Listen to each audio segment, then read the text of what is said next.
Gilbert Louis, je suis l'évêque de Châlons-en-Champagne depuis 1999, donc je suis un vieil évêque. On m'a chargé, au titre de la province, d'accompagner les économes diocésains, qui sont les grands organisateurs du denier de l'Église et les grands trésoriers, les grands gestionnaires de chacun des diocèses. On m'a chargé de les accompagner pour ce qui était plus précisément le denier de l'Église.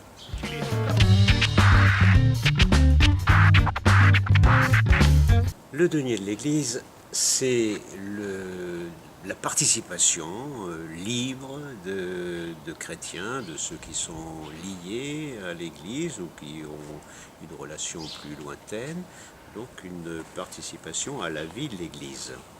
Et en particulier, ces dons vont aller pour le traitement des prêtres et puis pour de nouveaux acteurs dans l'Église qu'on appelle les animateurs en pastoral qui sont salariés.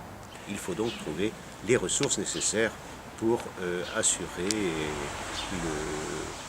les traitements de ces personnes.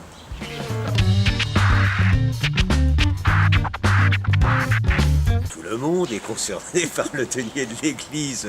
Évidemment, ceux qui déjà font partie de la communauté chrétienne, ceux qui viennent le dimanche à la messe, ceux qui viennent de temps en temps à la messe, ceux qui participent à des funérailles, ceux qui demandent à l'Église des rites, des sacrements comme le baptême, le mariage, et puis tous ceux qui estiment, je trouve, que l'Église c'est une institution un peu particulière, donc elle a un rôle de lien dans la société, et c'est pas rien aujourd'hui.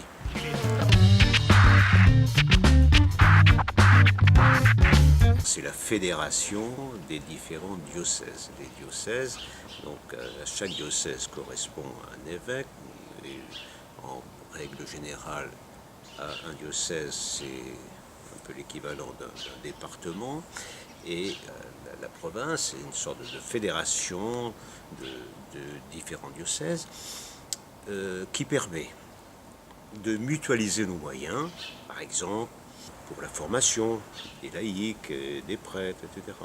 Et là, on a pensé que pour ce qui était du denier de l'Église, il importait de nous rassembler. Pourquoi ? Eh bien, il y a plusieurs réponses.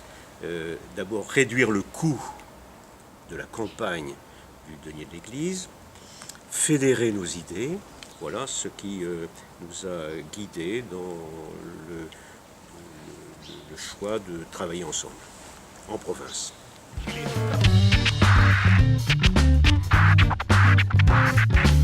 Quand on était dans une société un peu traditionnelle, il allait de soi que les chrétiens contribuaient au denier de l'Église.